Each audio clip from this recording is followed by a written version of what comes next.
Happy 128 years Independence Day na sa ating mga Pilipino. Tunay ba tayong malaya?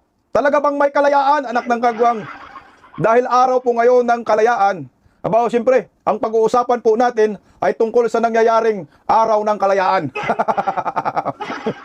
Ito, First Family, lakas, bumatak! Kitang-kita nyo po, bumabatak po sila sama-sama.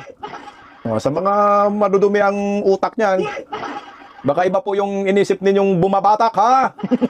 Lakas, bumatak, sama-samang bumabatak ng watawat ng Republika ng Pilipinas sa nangyayaring Independence Day ngayong araw. Niyawin natin.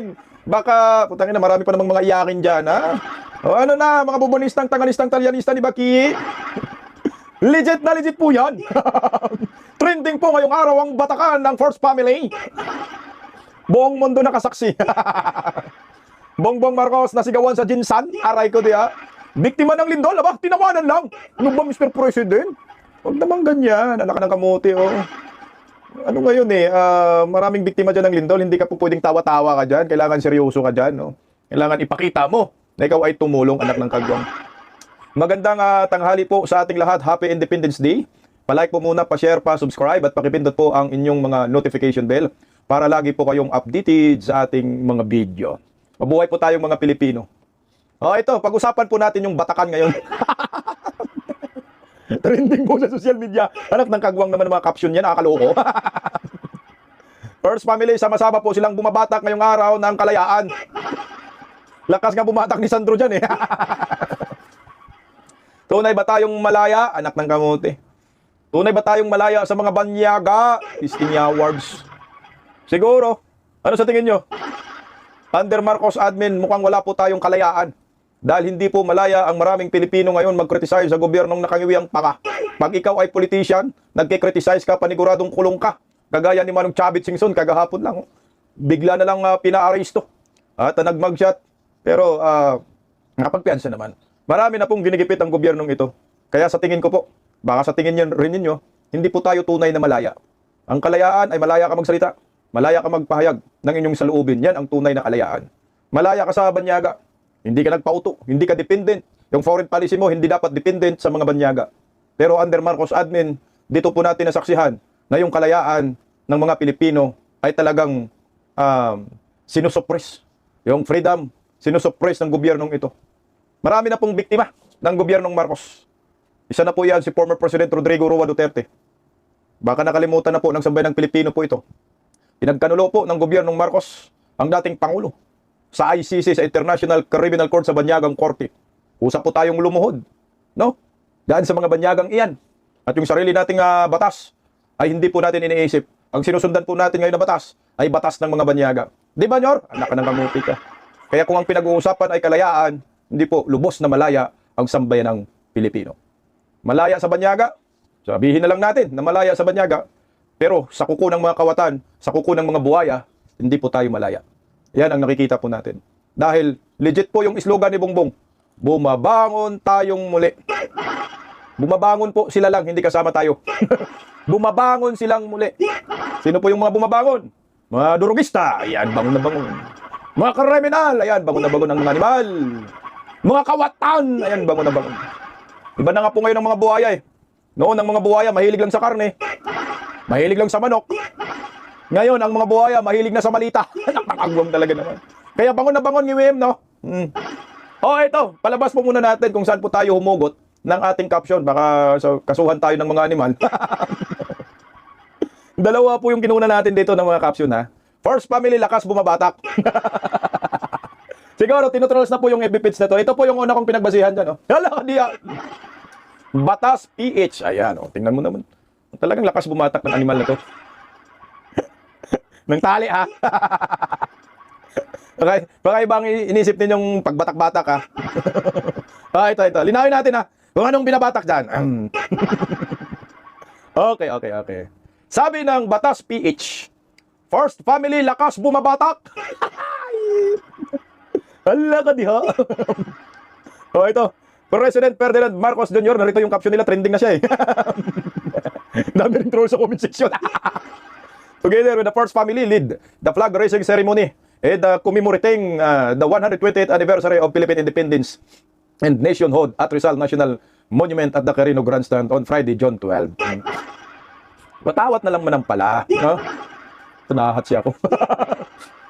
Watawat lang naman pala ng Republika ng Pilipinas ang binabatak. Huwag na masyadong kulayan ito. Talagang lakas naman talaga bumata. Kita mo naman. Pero ko, kitang-kita ba din siya? Tanong mo kay Marlica. Ang saya talaga natin ng Independence Day. Legit na Happy Independence Day. Yan lang po yung pinagkukunan ko ng caption. Kayo naman talaga. Nasa kanila na lang ho, mga bubunistang tanganista, kung paano kayo mag-isip ng mga caption natin dyan. Kayo, bahala kayo. Bumabatak ng pulburon sa inyo yan. Pero hindi yan ang pinupunto ko dito. Kung ano ang pinupunto ng batas PH, yan din naman po yung pinupunto ko. Linawin lang natin, ha. Lakas talaga bumatak naman. Legit, kita-kitang ebidensya, oh. So, tingnan mo, kasama si Bakit dyan. Batak na batak din dyan. Ito. Meron sa baba natin. Anong caption natin? Sama-samang bumabatak. Ayan, baka sabihin na naman ninyo. Grabe naman talaga ito si Bisdak. Literal talaga yung gusto niyang isabi na bumabatak. Hindi po bumabatak ng pulburon yung sinabi ko dyan, ha. Linawin natin, baka kasuhan tayo ni Matibag. Bumabatak po ng lubid, tali, sa watawat ng Republika ng Pilipinas. Kasi kailangan mo din lakasan, eh. Pag hindi mo yan lakasan pagbatak, wala, luya man. Kasi malaki po yung watawat ng Pilipinas dyan sa Rizal Park. No? Kailangan ng maraming tao magbatak dyan. Ito, nagkakataon, first family, yung bumabatak. Kaya kailangan puwersahin, lakasan, para umangat yung watawat ng Republika ng Pilipinas. Di ba, Nyor? Ito naman, yung kinukunan natin ng hugot, yung sama-samang bumabatak. Ay, pag-ibig. Ito naman po. Ang balita ngayon. Hindi ng mga caption, no? Sama-samang bumabatak ang first family. Lakas ng mats, oh.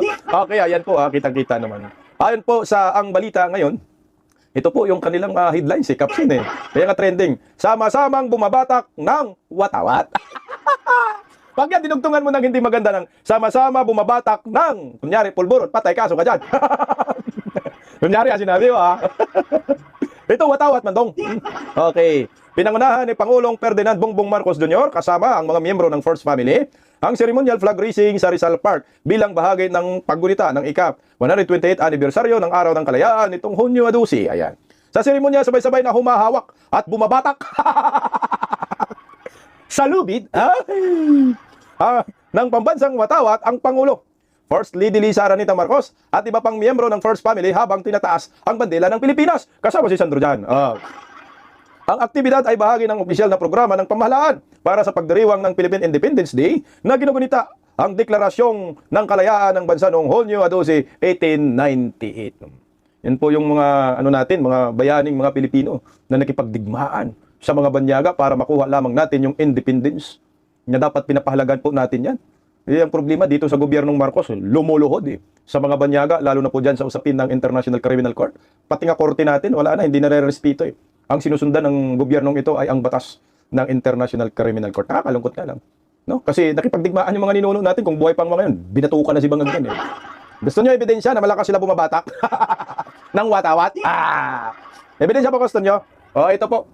May ebidensya po tayo. May video, mandong. May video, may video. Okay. Sabihin, namimiki tayo. Tinanggalan ko lang ng audio yung ilan, lalo na po yung pambansang awit ng Pilipinas kasi may copyright yan. Pero pinapalabas lang natin dito yung ebidensya na malakas talaga sila bumatak ng watawat. Aray, iyak, si Bangag. Iyak niya. Okay. Okay, i-play po natin yung ebidensya natin na ang First Family ay sama-samang bumabatak at malakas silang bumabatak ng watawat. Ito. Ayan, pinangunahan ni Dayonyor sa front. Ayan, kilakasan mo niya, ha? Tapos si Baki. Ayan. Si Sandro. Ba't kayo nakashades lahat? Ayan na. Ayan yung watawat. Laki ng watawat, eh. Kaya kailangan talagang malakas ka bumatak dyan. Kasi pag pahinay-hinay ka dyan bumatak at wala kang lakas, baka bumagsak yung watawat dyan, eh. Gaano ba kalaki ang watawat dyan, no? Kaya ilan sila bumabatak dyan? Si Dayonyor, si Lisa. Ayan. Tingnan mo naman, oh. Hala, batak naman. Andito ang braso ni Baki. Grabe si Sandro, lakas bumatak, oh. Pa yung dalawa, yung tatlong anak nila ni Dayon yun, grabe, lakas bumatak. Oh, nako, bilis pa bumatak. Ayan na, yung watawat ng Pilipinas. Oh, ganun lang. So, kita na natin yung ebidensya. Reply na natin ng konti. Okay, komentuhan natin habang bumabatak sila. Ayan na. Okay, saksihan po natin. Ika 128 Independence Day po ngayong araw. Pinangunahan po ni Bongbong Marcos ang pagbatak ng watawat ng Pilipinas. Kasunod po si Liza Marcos. Kasunod si Sandro Marcos at yung dalawa pa nilang anak. Saksihan po natin yung kanilang pagbabatak ng watawat. Sige, Nyar. Ito. Batakin nyo, ha. Kaya kailangan po ng malakas. No? Mabilis. Hindi lang pala sama-sama, hindi lang pala malakas bumatak. Kailangan para mabilis. No? Ayan na, bilisan mo. Patangit ang braso ni Madam. Oh. Madam, batangit ang braso ni Madam. Grabe ang tatlo talaga. Sanay sa batakan. Talakad niya. Batak lang pala yan. Sanay kami dyan. Experience siya to. Ito, tingnan ko lang muna to si ba't ang liit ng braso ni Madam Lisa? Ma'am, tigilan mo na yan, ma'am. Tigilan nyo na po yung ibang batakan.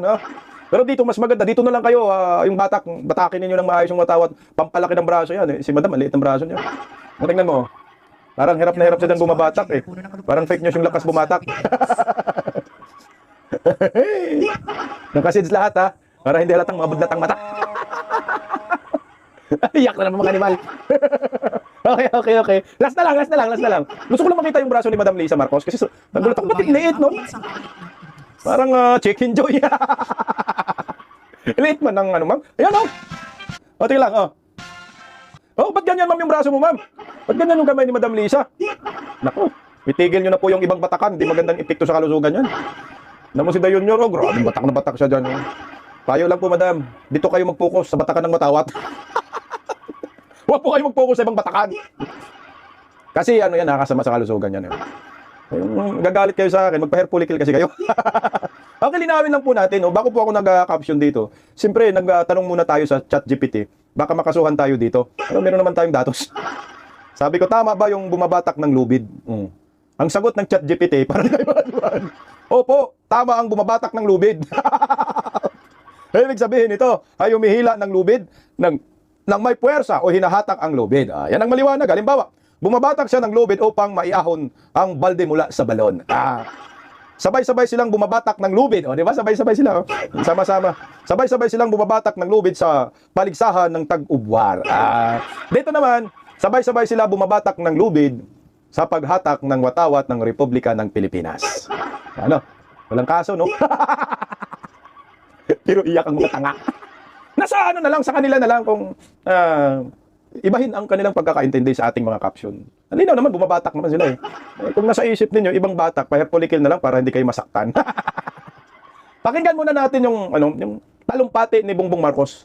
Komentuhan lang po natin at batikusin po natin siya dahil panluloko po ito, anak ng kagwang. Nasaan ba talumpati mo, Nyor? Okay.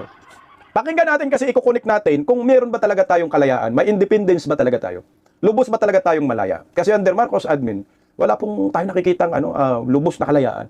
Ang malaya dito sila, mga kawatan sa gobyerno. Sa araw na ito, Ginugunitan natin ang ika-128 anibersaryo ng proklamasyon ng kalayaan ng Pilipinas. Sa loob ng lampas 300 taon. Okay, stop muna tayo. 128 years na po ang kalayaan ko, no, ayon kay Bongbong Marcos, ng mga Pilipino. Naalala ko noon, Yor, habang nagsasalita ka, Yor, kita namin, Yor, may pulbo, puti dito. Tinitingnan ko lang, baka mayroon pang naiwan, Ganyan na ganyan. Pero ang bilis sumaba ni Dayon, Yor, no? Manas siguro to. From payat ngayon, manas. Okay, pakinggan natin. Naging kolonya ang ating bansa sa ilalim ng pamumuna ng dayuhan. Dinanas ng ating mga ninuno ang kahirapan, kawalan ng katarungan at pang-aapi. Ang pagnanais natin na makamit ang hustisya at pagkakapantay-pantay ang siyang nagtulak sa lahing Pilipino na mag-alsa laban sa pamamahala ng dayuhan. Sina Tamblot, Sumuroy, Daguhoy at Diego at Gabriela Silan ay ilan lamang sa mga naunang lumaban sa mga dayuhan. Ang pag-aalsa sa Bohol, sa Pidig, Ilocos Norte, sa Cavite ay senyales ng mga magting na pagnanais ng ating mga ninuno na maging malaya. Na ang tunay na mga pinuno ay yung nagsasakripisyo ng sariling interes para sa ikabubuti ng bayan. Okay, binanggit po niya yung mga kabayanihan ng ating mga ninuno. Di ba siya nalibadbaran dyan? Nabanggit din niya yung nang nagiging kolonyal tayo ng dayuhan. Alam mo yun, nakakalungkot lang kasi nga, ang Pangulo nagsasalita ngayon Independence Day. Yung pinag-uusapan niya dyan, kalayaan. Yung sabi niya, isang tabi yung ang totoong leader ay isang tabi ang personal interest para sa kapakanan ng mamayan. Eh, hindi po yan ang nakita natin eh. Alam mo yun, yung mga binabanggit mo sa Bohol, si Dagohoy, Cavite, Jigo Silang, sila ni, yung mga bayani natin noon. No, Gabriela Silang, ayan.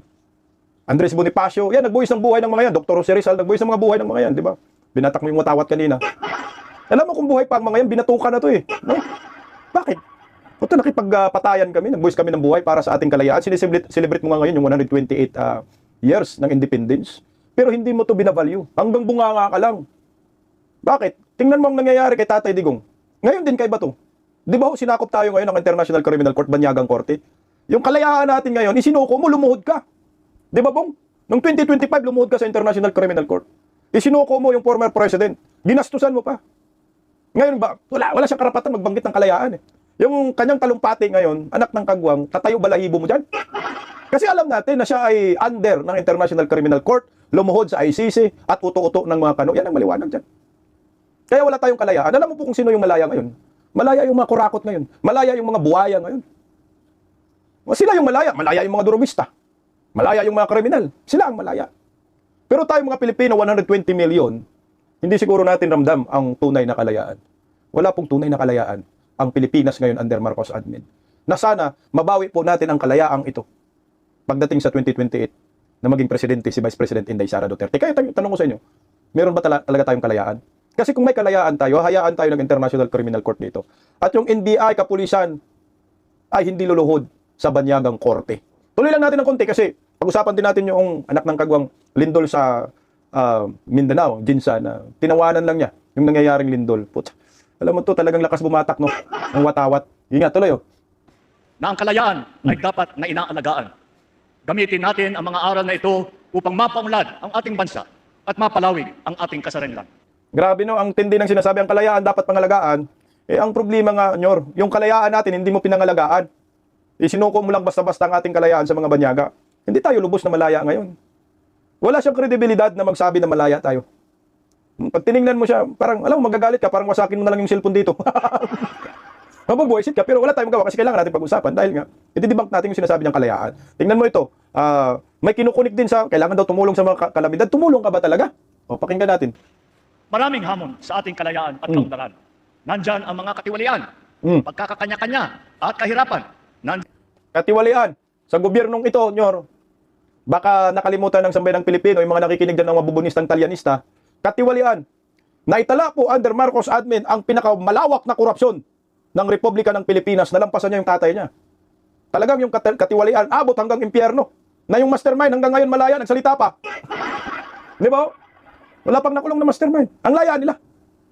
Yung katiwalian, almost 2 trillion, billion, yung hinahanap natin, sama-sama silang naglilima sa kaban ng bayan. Yan ang masakit dyan. Pero ang Pangulo nagsasalita laban sa korupsyon. Pero ang gobyerno niya, alam ng sambayanang Pilipino, ang katiwalian, abot hanggang impyerno. Diyan din ang mga pandaigdig na kaganapan at banta ng tinatawag na climate change at kalikasan. Ngunit sa kabila ng mga ito, nananatili ang aking paniniwala at pag-asa sa galing, sipag at kabutihan ng ating lahi, ng lahing Pilipino. Sa maraming pagkakataon na ipakita natin ang ating kakayahan na manindigan para sa tama, na magmalasakit sa kapwa, na bumangon sa harap ng pagsubok. Lalo na sa panahon ng kalamidad. Lalo na sa panahon ng kalamidad. O ito, ikukunik na natin yung nangyayari dyan sa Jinsan. Lalo na daw sa panahon ng kalamidad. Kailangan daw sama-sama. Alam niyo po ang gobyernong ito, pagdating ng kalamidad, 0 po ang kanilang response, 0 po ang rating nila para sa akin. Hindi marunong mag-response, lalo na ngayon, nangyayaring lindol. Diyos ko, walang alam. Pumunta lang yun, patingin-tingin, anak ka ng kaguwang ka. Pumunta lang doon, paputo-op. Diyos ko, Maria Jose. Pag pumunta ka doon, siguraduhin mo na yung hatid mo ay pag-asa. Hindi yung pag pumunta ka doon, ang hatid mo ay dilubyo. Kaya nanggagalayiting na ho yung mga taga-Jinsan eh. Kasi alam nila na itong si Bongbong Marcos ay walang kwentang Pangulo. Walang magandang programa, kaya tayo ay nasa kuko ng mga kawatan ngayon. Yung kalayaan natin ay nasa kuko ng mga buhaya na hindi natin alam kailan tayo pakawalan. Siguro pakawalan tayo, mauubos na yung kaban ng bayan. Kaya nasigawan siya sa Jinsan eh. Di ba yan? Paano hindi masigawan? Patawa-tawa ang animal. Kahit naman ako dyan, patawa-tawa ka, nakanangkagwang kayo. Alam nyo po, kayong mga opisyal ng gobyerno, pag may mga sakuna, parang awa nyo na, huwag kayong tatawa-tawa para kayong mga tanga. Tatawanan mo, tatawa ka dyan sa harap ng sa harap ng mga biktima, lalo na lindol. Ilan bang namatay dyan? Ilan bang mga ari-arian nasira? Tapos tatawa ka lang, hinayupa ka. Alisin mo yung tawa mo. Tumulong ka doon, hindi po pwede na sa panahon ng ganyan, ikaw, tatawa-tawa ka, leader ka pa, magiging sensitive ka. Sa bagay, mga insensitive naman to, lalo na dyan si Baki. Kahit nga bagyo, nagpa-party, nagko-concert, anak ng kagwang. Gaya yung crisis sa langis. Ano bang ginawa nila? Magtipid na tayo, pero sila, ayun, nagbakasyon sa Amerika. Nagparty-party pa, anak ng kamuti mo. Ganun o katindi ho sila. Ito po yung gobyerno na to, ay wala ho silang mga puso. Kaya tama lang po ito, nasigawan kayo dyan dahil patawa-tawa kayo. O ito lang muna yung nasigawan siya dyan. Galit na galit agad din siya.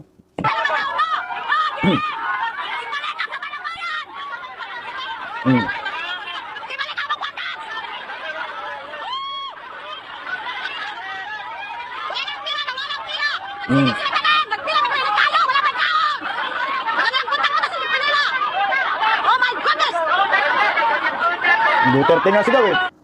Ayan Duterte, walang pangkain, ibalit ang pera. Alam, nakakaya nasigawan ka dyan. Kasi ang mga Pilipino, hindi naman po mga bulag yan. Talagang masigawan ka. Kasi nga, wala kayong kwentang leader dyan. Alam nila na ang korupsyon ay kaliwat kanan under Marcos admin. Kaya sasabihin mo, isang tabi ang personal interest para sa mamamayan. Walang ganun yun, hindi nangyari. Yung talumpati mo, walang kwenta yun dahil hindi mo isinasa puso yung mga sinasabi mo. Tingnan mo ito, patawa-tawa ang animal. Ito, tingnan mo. Kalamidad Walang trabaho ngayon doon sa nakita natin. Baka masama tayo sa casualty rate. Tingnan mo. Diyos ko, Nyor! Baho ng bunganga, isa pa. Walang trabaho ngayon doon sa nakita natin. Tingnan mo. Bantot. Anak ng kagwang ka. Maraming biktima dyan, tawa-tawa ka. Ito ba yung leader ng Pilipinas? Buti hindi ka binato dyan ng palakol eh. Di ba ho? Ikaw magiging sensitive ka kasi leader ka ng Pilipinas. Huwag kang tatawa-tawa dyan. Kung nakakarga ka, putang ina. Huwag mo naman tawanan yung mga biktima ng lindol kasi hindi ka katawa-tawa yung nangyayari sa kanila. Kaya masisiro ka talaga sa Mindanao. Marami sa akin. Puntakin mo, tawanan mo yung dilubyo na dumating sa buhay nila. Kahit na sabihin ka, nagjujo ka, baka mabagsakan daw siya, baka masama ka sa casualty. Di kung nabagsakan ka, kasama ka talaga. Hindi pa rin yan tamang venue, tamang panahon, tamang oras na tatawa ka ng ganyan, lalo ka na leader ka ng bansa. Hindi ka karapat dapat magiging leader. Di ba? Dahil tawa ka lang ng tawa, para kang tanga.